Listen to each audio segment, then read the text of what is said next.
Olá, meu nome é Charles Souza. Estou fazendo este vídeo para a apresentação do trabalho de Fundamentos do Sistema de Informação. O conteúdo é a teoria dos jogos.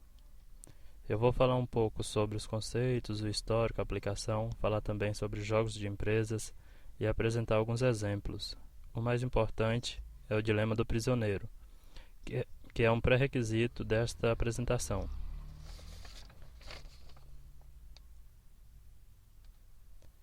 A teoria dos jogos é a aplicação da lógica matemática no processo de tomada de decisões, caracterizada como nos jogos por conflitos de interesses, determinando a melhor estratégia para cada jogador. Esta imagem dos burros querendo comer, mas não conseguem ao mesmo tempo, os interesses pessoais conflitam. Ou um deles cede o outro comer primeiro, ou os dois vão ficar com fome. E isso pode ser um dos exemplos da teoria dos jogos. A teoria dos jogos tornou-se um ramo proeminente da matemática nos anos 30 do século XX, especificamente depois da publicação em 1944 do artigo The Theory of Games and Economic Behavior, de John Neumann e Oscar Morgenstern. A teoria dos jogos vem sendo aplicada na ciência política, ética, na filosofia, na guerra, na economia, mais recentemente a teoria dos jogos despertou avanços na inteligência artificial e cibernética. A teoria dos jogos tem a finalidade de prever os movimentos dos outros jogadores, sejam eles concorrentes ou aliados. Através dessa teoria, os jogadores se posicionam da melhor forma para obter o resultado desejado. Pode-se citar como exemplo um tabuleiro de xadrez.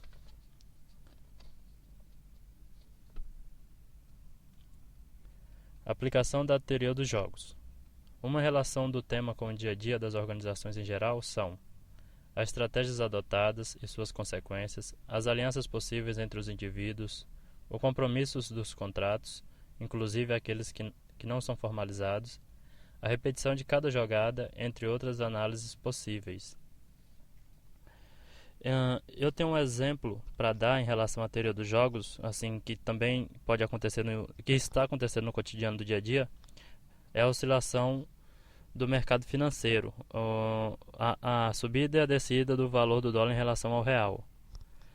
O governo nacional, para manter um equilíbrio financeiro, é preciso manter um equilíbrio financeiro, porque se o dólar cair muito, os produtos e as indústrias exportadoras perdem. Mas, por outro lado, se o dólar valorizar demais, o consumo de produtos importados diminui. E também desequilibra o setor financeiro da mesma forma.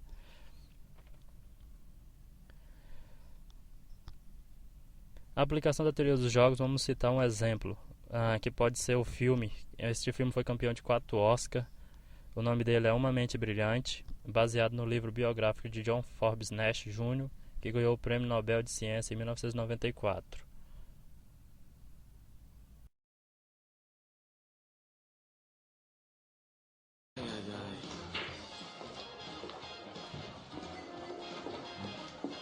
Respirem fundo. Ô Nash, que tal tirar a cara desses papéis por 5 segundos, hein?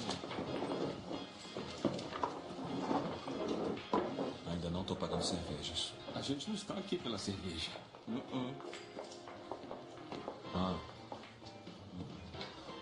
Concordam que ela devia se mover em câmera lenta? Acham que ela vai querer festa de casamento? Que tal espadas, pistolas ao amanhecer? Vocês não sabem de nada.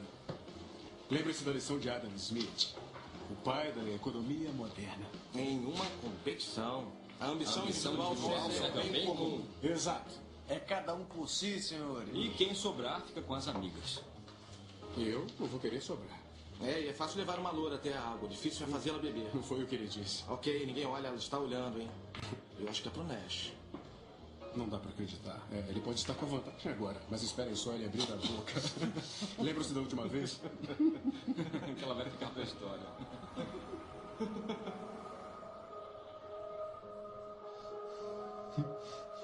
Adam Smith precisa de revisão. Do que você está falando? Se todos competirmos pela loura,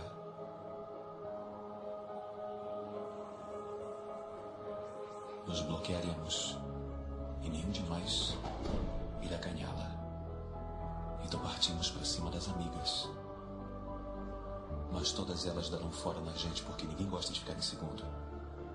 Mas me pergunto, e se ninguém for na loura? Não ficamos no caminho dos outros e não insultamos as outras garotas. É o único jeito de vencer. Todos nós vamos pra cama assim.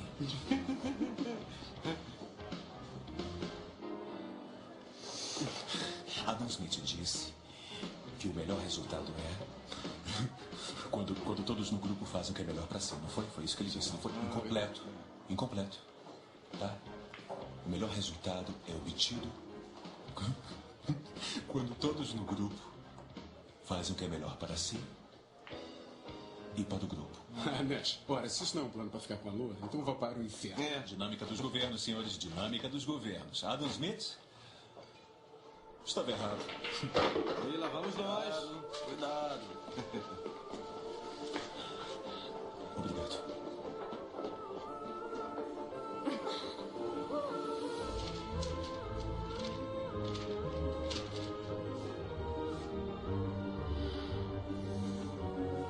C de S igual a C de B, ciclista zero. Então a vantagem de B A mais menos B, B vezes a vantagem de A mais menos B, vezes a vantagem de B. Onde de S ponto de equilíbrio, sim, somente esse ponto de S ponto de equilíbrio. Se essa seja esse máximo maior, onde de S seja do S, E de S, E do V, I de S, S de E, mais R de S, sobre S de S de S, de S, sobre S de S de S, de S, sobre S de S, sobre S de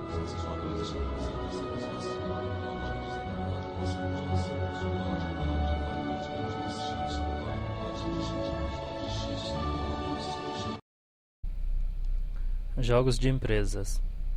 Os jogos de empresas são uma modalidade de simulação que consiste, em termos amplos, de um modelo operacional dinâmico, de algum aspecto da realidade.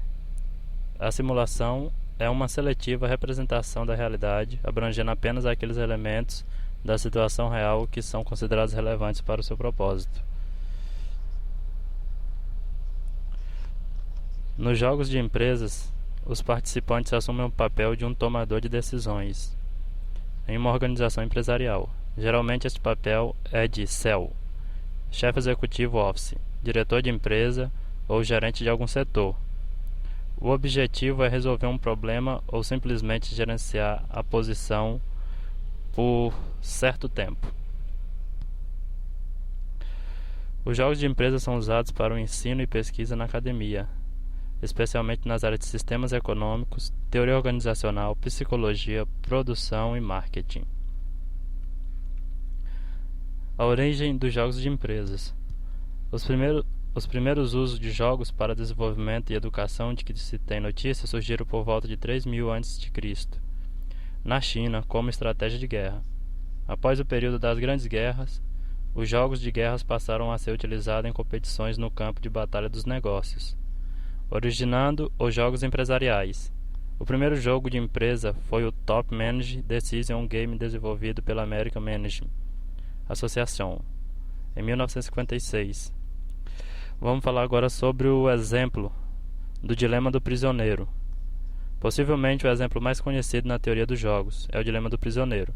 Ele foi formulado por Albert Tucker em 1950, em um seminário para psicólogos na Universidade de Stanford, para ilustrar a dificuldade de se analisar certos tipos de jogos.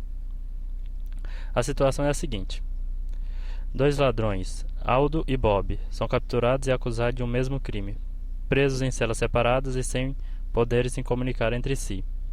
O delegado de plantão faz a seguinte proposta: cada um pode escolher entre confessar ou negar o crime. Se nenhum deles confessar, ambos serão submetidos a uma pena de 1 ano. Se os dois confessarem, então ambos terão pena de 5 anos. Mas se um confessar e o outro negar, então quem confessou será libertado e o outro será condenado a 10 anos de prisão. Neste contexto, temos as seguintes situações. Para o grupo, Aldo e Bob Se Aldo confessar e Bob negar, a situação de Bob, Aldo vai confessar e Bob vai negar.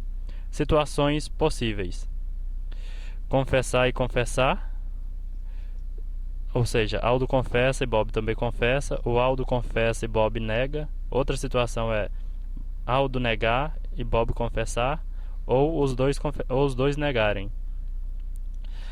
Se Bob confessar e Aldo confessar também, há uma situação em que os dois vão ficar presos por 5 anos.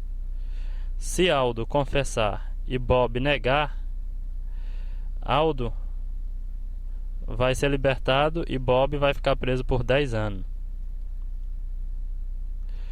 Se Aldo negar e Bob confessar, Aldo vai ficar preso por 10 anos. Mas se os dois negarem, apenas 1 ano os dois ficarão